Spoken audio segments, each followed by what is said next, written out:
నమస్తే, welcome to Suman TV. ప్రస్తుతం మనతో పాటు ఉన్నారు కేఎస్ ప్రసాద్ గారు, ఆర్థిక విశ్లేషకులు. వారితో మాట్లాడదాం. నమస్కారం సార్. నమస్తే. రియల్ ఎస్టేట్ ఇప్పుడు మనం ఇన్వెస్ట్ చేయాలి అనుకుంటే ఎలా ఉంది సార్? పర్వాలేదా అంటే పొజిషన్ ఏంటి ఇప్పుడు ప్రస్తుతం? రోజు అన్నం తింటున్నాం కదా, అలాగే రిటర్న్ ఆన్ ఇన్వెస్ట్మెంట్ కూడా రోజు కావాల్సింది ప్రక్రియలో ఒక భాగం. సామాజిక స్థితిగతులు ఉన్న పరిస్థితుల నుంచి సామాజికంగా ఆర్థికంగా అభివృద్ధి చెందడానికి పంట భూమి కానీ రియల్ ఎస్టేట్ కానీ ఖచ్చితంగా దోహదపడుతుంది. ఎవరైనా సరే, సామాన్య మానవుడు ఎలాంటి వాడైనా సరే, డబ్బులు ఉన్నవాడైనా డబ్బులు లేనివాడైనా భూమిని నమ్ముకున్నవాడు ఎప్పటికీ మోసపోడు.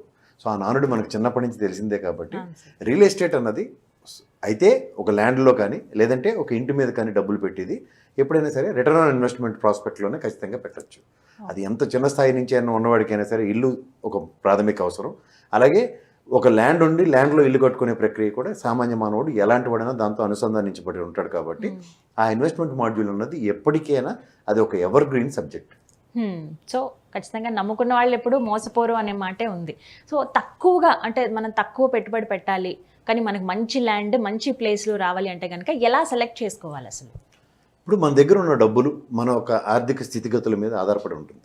ఇప్పుడు లక్కీగా మనకి ఇప్పుడు రియల్ ఎస్టేట్ స్కీమ్స్లో ఎక్కడైనా ఊరవతలు కానీ లేదంటే గ్రేటర్ హైదరాబాదు, లేకపోతే ఇక్కడ ఉదాహరణకు నేను చెప్తున్నాను, ఒక టెరిటరీలో ఉదాహరణకి ఇక్కడ నుంచి యాదగిరిగుట్ట, లేదంటే ఇక్కడ ఉన్న హైదరాబాద్, లేదంటే వైజాగ్లో ఇండస్ట్రియల్ సెక్టర్కి దూరంగా, అలా ఏ ప్రాంతానికైనా ఆ ప్రాంతంతో అవినాభావ సంబంధాలు ఉన్న ప్రదేశాల్లో ఒక రియల్ ఎస్టేట్ వెంచర్స్ అనేవి వేస్తున్నారు.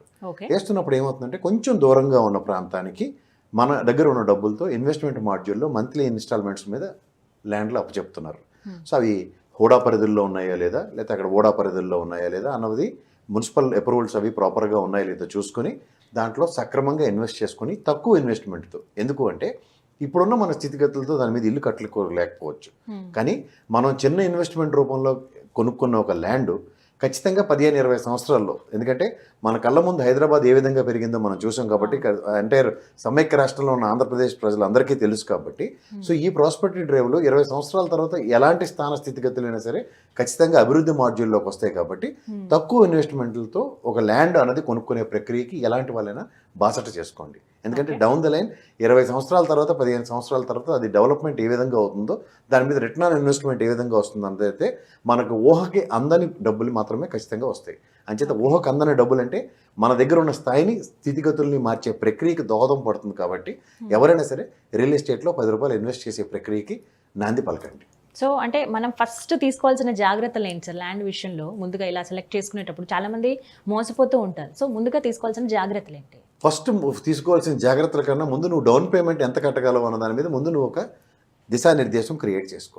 తర్వాత నువ్వు సంపాదిస్తున్న వనరుల్లోంచి ఎంత తక్కువ డబ్బులతో ఒక ల్యాండ్ ఒక దగ్గర పరిసర ప్రాంతాల్లో కొనుక్కోగలవు అన్నదానికి ఈ రెండు మంత్లీ ఎంత ఇన్వెస్ట్ చేయగలవు, ముందు డౌన్ పేమెంట్ ఎంత కట్టగలవు అన్న రెండింటి మీద ఒక నువ్వు అండర్స్టాండింగ్ వచ్చిన తర్వాత నెక్స్ట్ డ్రైవ్ అవ్వాల్సిన ప్రక్రియలో ఆ ల్యాండ్కి లేఅవుట్ కరెక్ట్గా ఉందా లేదా, లేదా ప్రాపర్ అప్రూవల్స్ కరెక్ట్గా ఉన్నాయా లేదా, అది హూడా పరిధిలో ఉందా లేదా, లేదా మున్సిపల్ పరిధిలో ఉందా లేదా, లేదా పంచాయతీ పరిధిలో ఉందా లేదా, పంచాయతీ అప్రూవల్ అయితే పంచాయతీ అప్రూవల్, మున్సిపాలిటీ అయితే మున్సిపాలిటీ అప్రూవల్, లేదంటే కార్పొరేషన్ అయితే కార్పొరేషన్ అప్రూవల్స్, ఇవన్నీ ప్రాపర్గా ఉన్నాయా లేదా చూసుకొని వాటిల్లో ఇన్వెస్ట్ చేసుకొని 10-15 సంవత్సరాలకి ప్లాన్ చేసుకోవడం సక్రమైన మార్గం.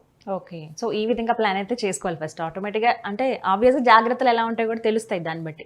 సార్ కొన్ని సందర్భాల్లో అనుకోకుండా రియల్ ఎస్టేట్ పడిపోయింది, భూమి ఇప్పుడు లేదు, అప్పుడున్నంత వాల్యూస్ ఇప్పుడు ఉండట్లేదు అనే వార్తలు కూడా మనం వింటూ ఉంటాం. అలాంటప్పుడు ఏం చేయాలి సార్? అంటే అలాంటప్పుడే ల్యాండ్ మీద డబ్బులు పెట్టి కొనుక్కునే ప్రక్రియకి నాంది పలకాలి. ఓకే. ఎందుకంటే రియల్ ఎస్టేట్ పడినప్పుడు అక్కడ ఉన్న స్థానిక స్థితిగతులకి ఆర్థిక వనరుల సమకూర్చుకోలేని ప్రక్రియకి టెంపరీగా రియల్ ఎస్టేట్ పడి ఉంటుంది. కానీ అక్కడ ఒక బేస్ ప్రైస్ అనేది క్రియేట్ అయి ఉంటుంది. అక్కడి నుంచి ముందుకెళ్ళట్లేదు. కానీ ఆ బేస్ ప్రైస్ మీద నువ్వు కొనుక్కున్న తర్వాత ఆర్థిక స్థితిగతులు ఖచ్చితంగా బాగున్న తర్వాత దానికన్నా ఎక్కువగా అభివృద్ధి చెందే మాడ్యూలే ఉంటుంది. కానీ అంతకన్నా తక్కువ రేట్ వచ్చే మాడ్యూల్ ఉండదు. కాబట్టి ఇప్పుడు నీ ఇన్వెస్ట్మెంట్ రిటర్న్ ఆన్ ఇన్వెస్ట్మెంట్ ఒక 15-20 సంవత్సరాలకు ప్లాన్ చేసుకుంటే తప్ప తాత్కాలికమైన ఉపశమనానికి మాత్రం రియల్ ఎస్టేట్లో డబ్బులు వెచ్చించరాదు. లాంగ్ టర్మ్ ఇన్వెస్ట్మెంట్ అది. ఇప్పుడు నువ్వు ఇవాళ పెట్టిన 10 రూపాయలు ఖచ్చితంగా అది 1000 రూపాయలు 10,000 అవుతుంది డౌన్ ద లైన్ 15-20 సంవత్సరాల తర్వాత అన్న మాడ్యూల్లో నువ్వు క్రియేట్ చేసుకుని నువ్వు పెట్టుకోగలిగితే ఖచ్చితంగా అది ఒక ఆపన్న హస్తం కింద నిన్ను నీ కుటుంబాన్ని ఖచ్చితంగా కాపాడుతుంది. సో ఫర్ ఎగ్జాంపుల్ ఒక ల్యాండ్ తీసుకున్నప్పుడు మీరు అన్నట్టుగా 10,000 దాకా వెళ్ళింది అంటే హ్యూజ్ అమౌంట్, పర్వాలేదు వస్తుంది మనకి అనుకున్నప్పుడు అప్పుడే మనం సేల్ చేసేయచ్చా? లేదు ఇంకొన్ని రోజులు వెయిట్ చేస్తే, చాలా మంది ఇలా వెయిట్ చేస్తూ ఉంటారు సార్, లేదు కొద్ది రోజులు ఆగి చూద్దాం ఇంకా పెరిగాక అప్పుడు అమ్ముదామని ఇట్లా అనుకుంటారు. సో అది కరెక్ట్ పద్ధత? ఇప్పుడు ఇంట్లోని కుటుంబ స్థితిగతులకు ప్యారల్గా నువ్వు ఇన్వెస్ట్ చేసుకుని వెళ్ళావు అనుకోండి. ఇప్పుడు సే ఫర్ ఇన్స్టెంట్ ఒక చిన్న కుటుంబాన్నే తీసుకుందాం. నెలకు ఒక 15,000, 25,000, 50,000 సంపాదించి ఒక మిడిల్ క్లాస్ మాడ్యూల్ని తీసుకుంటే, ఒక ఎక్స్పెరిమెంటల్ మాడ్యూల్లో వాళ్ళు ఖచ్చితంగా ఒక పీరియడ్ ఆఫ్ టైం 15-20 సంవత్సరాలు ఆ కుటుంబ వ్యవస్థలో డ్రైవ్ అవ్వాల్సిన ప్రక్రియ ఉంటుంది. 15-20 సంవత్సరాల్లో ఖచ్చితంగా వాళ్ళకి ఒక బాబో పాపో ఖచ్చితంగా ఉంటారు. వీళ్ళతో పాటు ఓ 15 సంవత్సరాలు అంటే ఖచ్చితంగా 10th క్లాస్ ఇంటర్మీడియట్ చదివేదాకా ఆ పిల్లలతో పాటు ఆ ల్యాండ్ని ప్యారల్గా నువ్వు ప్రొటెక్ట్ చేసుకుంటూ ఆ ల్యాండ్ నీ వసం చేసుకునే ప్రక్రియ కనుక దోహదం చేస్తే రిటర్న్ ఆన్ ఇన్వెస్ట్మెంట్ దాని మీద అబ్నార్మల్గా రావడం కారణంగా నీ పిల్లల చదువులు కానీ వాళ్ళ పెళ్ళిళ్ళు కానీ సక్రమంగా అది ఒక ఆపన్న హస్తం కింద నీకు వస్తుంది. ఓకే. సో ఆ విధంగా చూసుకోవాలి ఎప్పుడైనా సరే. సో ఇది అంటే దూరదృష్టితో ఆలోచించడం అంటారు. అంటే ల్యాండ్ కొనుక్కోవడం అంటే దూరదృష్టితో ఆలోచించే ప్రక్రియ. ఇప్పటికిప్పుడు అంటే కుదరదు. ఇప్పుడు ఇవాళ కొన్ని రేపు అమ్మే ప్రక్రియకి మాత్రం ఒక రూపాయి కూడా మనకు మా అయితే ఒక 100-200 రూపాయల మార్జిన్తో మనకు రావచ్చేమో, కానీ అది మాత్రం that is not to be called as a long term investment.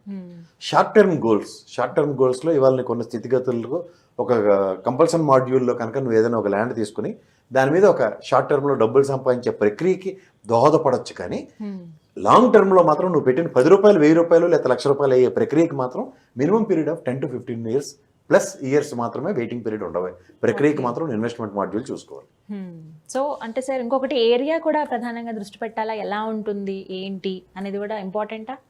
అదేనమ్మా, ప్రైమ్ ఏరియాలో కనుక కొనుక్కుంటే మన దగ్గర ఉన్న ఆర్థిక స్థితిగతులకు అనుగుణంగా అంత ల్యాండ్ మనం కొనుక్కోలేకపోవచ్చు. అదే కొంచెం పరిధి దాటి కొనుక్కున్నప్పుడు 20 సంవత్సరాల ప్రాస్పెక్ట్లో ఖచ్చితంగా అక్కడ అభివృద్ధి మాడ్యూల్ నోచుకుంటుంది. కాబట్టి down the line investment module అంటే ప్రయర్ ఇన్వెస్ట్మెంట్స్ అంటారు. వాటిని ముందే నువ్వు ఫోర్కాస్ట్ చేసి పెట్టిన వాటికి అక్కడ విశిష్టంగా రేట్లు పెరిగే ప్రక్రియ ఉంటుంది.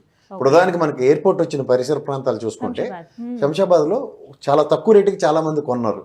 ఎయిర్పోర్ట్ వచ్చిన తర్వాత దాన్ని గన్ఈవెన్ రేట్లో అమ్మిన ప్రక్రియ మనం చూసాం. సో ఇవన్నీ మన కళ్ళ ముందు ఉన్న ఉదాహరణలతో ఖచ్చితంగా ఆల్రెడీ గ్రేటర్ హైదరాబాద్ అనేది 100 కిలోమీటర్ల రేడియస్లో అభివృద్ధి చెంది ఉంది. నెక్స్ట్ అభివృద్ధి ఎక్కడ 100 కిలోమీటర్లు దాటి ఉంటుంది. ఇవాళ ఉన్న ప్రక్రియకి 20 సంవత్సరాల్లో ఇది డెవలప్ అయితే అక్కడి నుంచి ఇంకొక 20 సంవత్సరాలకి అది డెవలప్ అవుతుంది. కాబట్టి 20 సంవత్సరాల ముందుగా నువ్వు ప్రీ ప్లాన్డ్గా నువ్వు చేసుకునే ప్రక్రియకి దోహదం చేయాలంటే గ్రేటర్ హైదరాబాద్ పరిధి దాటి నువ్వు ఇన్వెస్ట్ చేయగలిగితే రియల్ ఎస్టేట్ అన్నది విస్తృతంగా విస్తరింపజేయబడిన వాడికి నాంది పలికిన వాడితో అదేవిధంగా ప్యారల్గా 20 సంవత్సరాల తర్వాత నీకు రిటర్న్ ఆన్ ఇన్వెస్ట్మెంట్ కూడా చాలా ఎక్కువ వచ్చే మాడ్యూల్ ఉంటుంది. సో ఇప్పుడు ఎంత కంజెస్టెడ్గా ఉన్న లైఫ్ బతికినా కూడా తర్వాత మనం హ్యాపీగా లగ్జరీస్గా బతకాలంటే కనుక ఖచ్చితంగా మనకున్నంతలోనే ఫోర్స్డ్ సేవింగ్స్ చేసుకుని ల్యాండ్ అనేది తీసుకోవచ్చు అంటారు. Thank you so much sir, చాలా చక్కగా చెప్పారు. నమస్తే. చూసారు కదా, ఇది వాళ్ళ వీడియో. ఈ వీడియో కనుక మీకు నచ్చినట్టయితే లైక్ చేయండి, షేర్ చేయండి, కామెంట్ చేయండి, మా ఛానల్ను సబ్స్క్రైబ్ చేసుకోండి.